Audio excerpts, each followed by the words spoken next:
Hi guys, Brian from Vpi Boas here. One of the questions I get a lot is how do you set the prices on your baby boas? Another thing that people often reach out to me for advice on is that they have a boa they're considering buying, but they're not sure about the price that the seller's asking.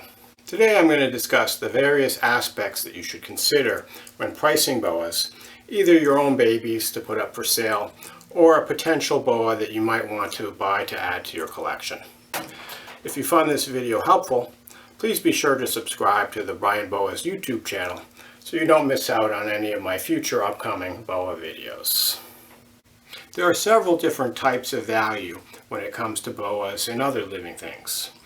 This video I'm going to focus on the commercial or market value of the boas, but I want to stress that since boas are living animals, they have an inherent value as a living thing. In addition, any boa, regardless of its market value, has a lot of value as a pet and as an animal that can give you a great experience. And this is independent of the market value. Boas that have a lower market value need to be given absolutely the best care, just as boas with a higher market value.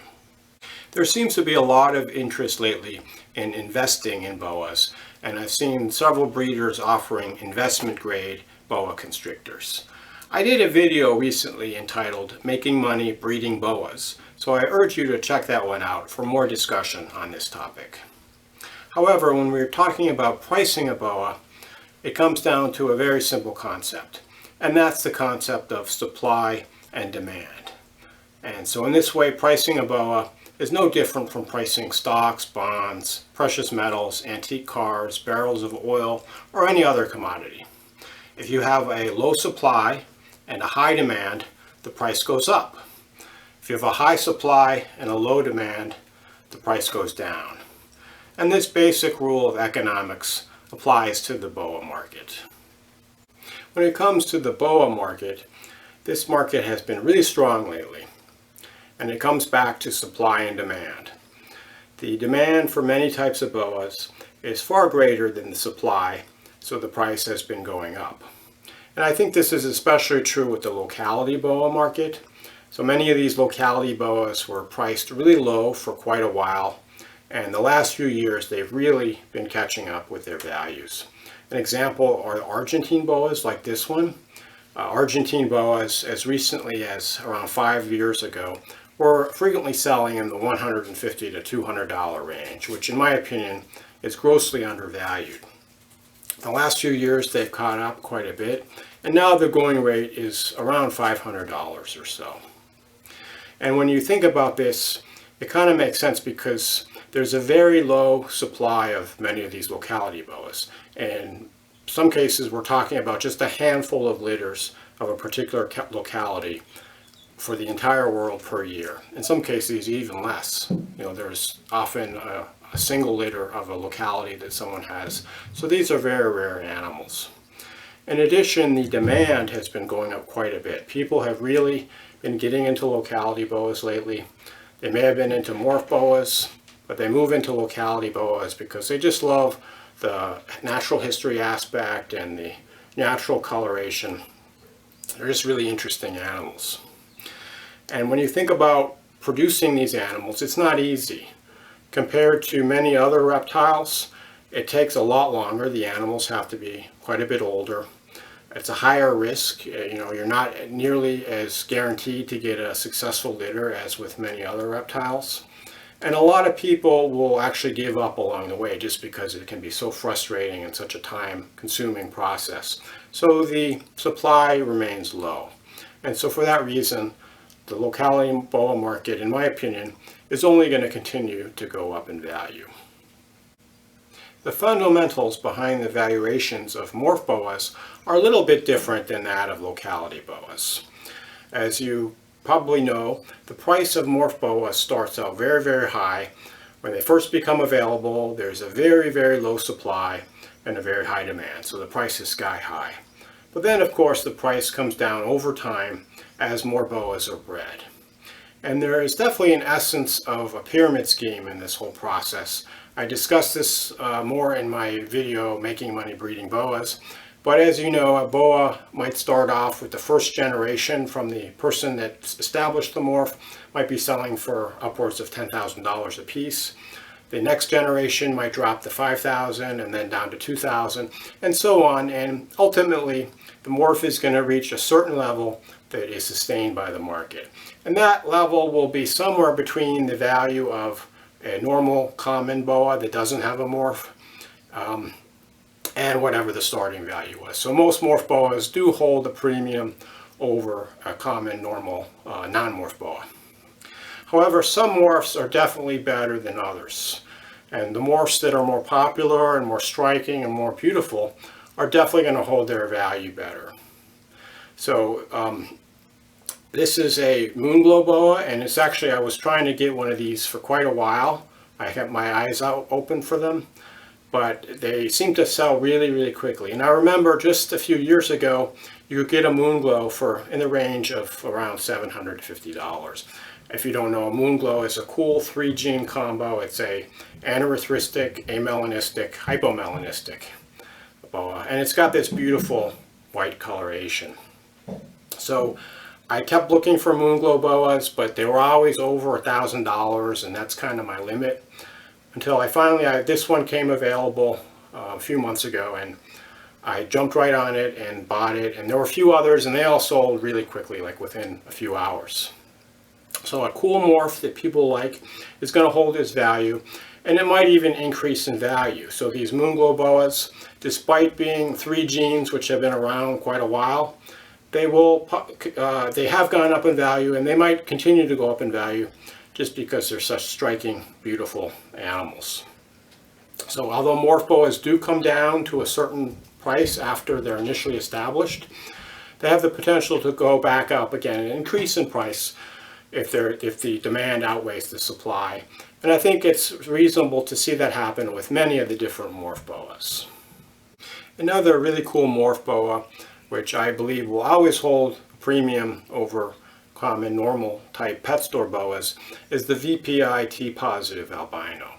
So these have been around for a little over a decade now, and the price has come down quite a bit.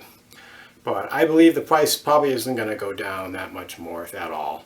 And right now, the price is somewhere around 4 or 5 times that of a common, normal pet store type boa. They're just such beautiful looking boas that I believe that they will continue to hold their value because people want them so much. So how do we determine the current market value of a particular boa? Well, unlike cars, which have the Kelly Blue Book, or coins, which have the Red Book, and other types of collectibles which have a price guide, I'm not aware of a specific price guide to boas. However, we have something even better. We have websites where boas are bought and sold. And these are really good for determining market value of boas. There's really 3 main websites. There's kingsnake.com, faunaclassifieds.com, and morphmarket.com. And so Kingsnake, you can see the current valuations, but you can't see any valuations of animals which have already sold, or ads which have expired.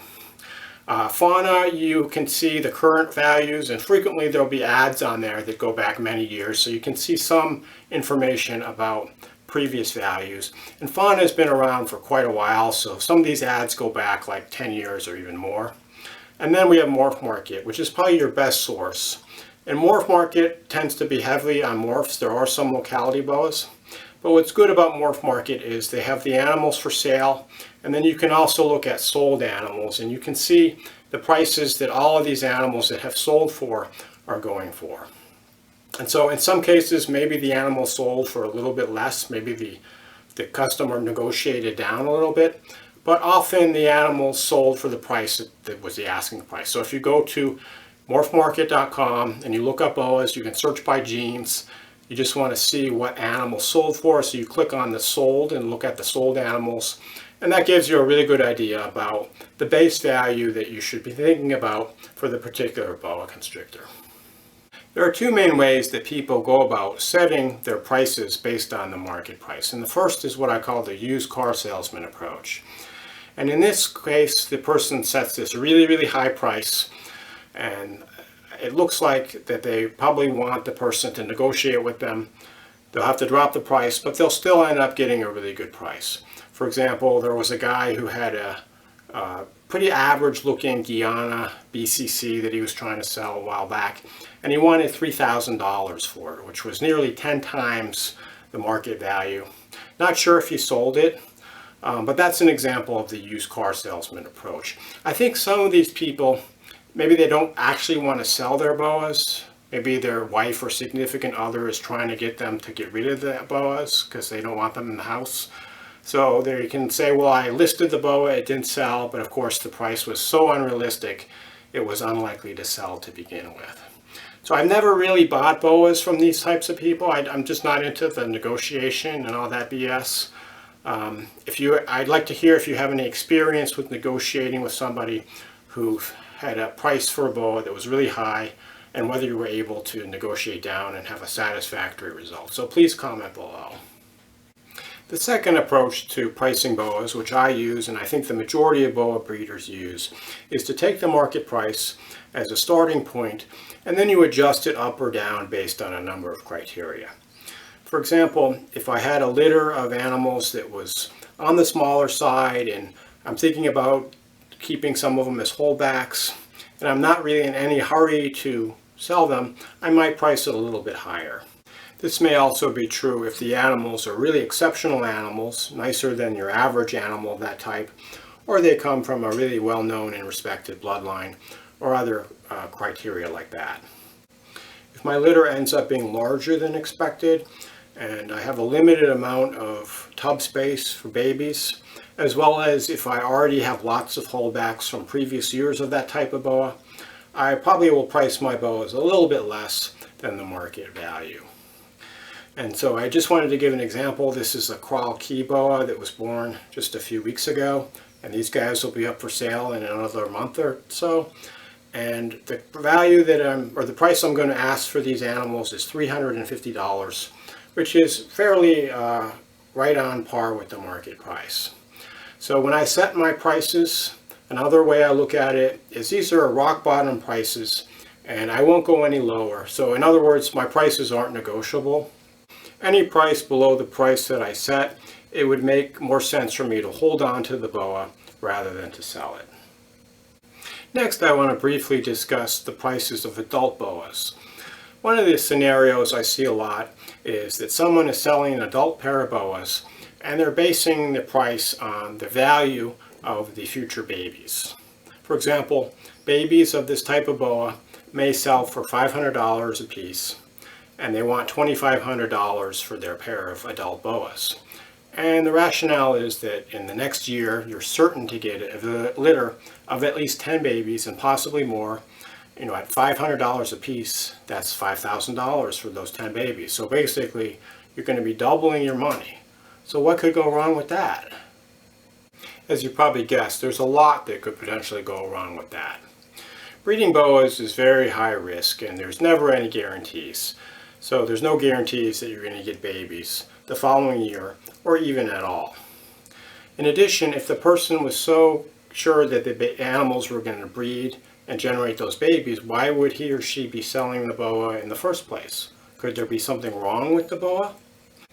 And even if this adult pair of Boas is perfectly healthy, acquiring an adult pair is generally less likely to result in healthy litters of offspring, as is just simply growing up breeders yourself. Of course, the best way to get your breeding stock is to buy nice babies and grow them up, and they'll be really well tuned in to the environments and the local conditions at your facility, which will be more likely to lead to successful breeding. The last thing I want to discuss in this video is a question for you, and that's how much of a Boa's value should be tied up in its reproductive potential.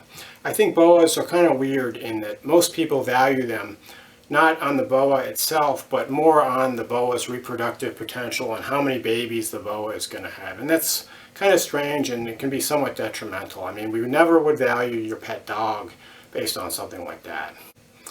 I was recently just surfing online and I came across a cat breeder website, and they had this rare type of cat that was kind of cool looking. Not that I want to buy a rare expensive cat, but these cats were $2,000 a piece, and that was only if they're spayed or neutered. and thus unable to breed.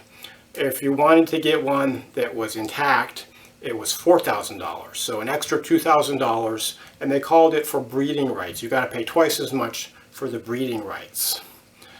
So how much would a boa's value be impacted if you didn't have breeding rights? Let's say that there was a way that the breeder could make it so it can't breed.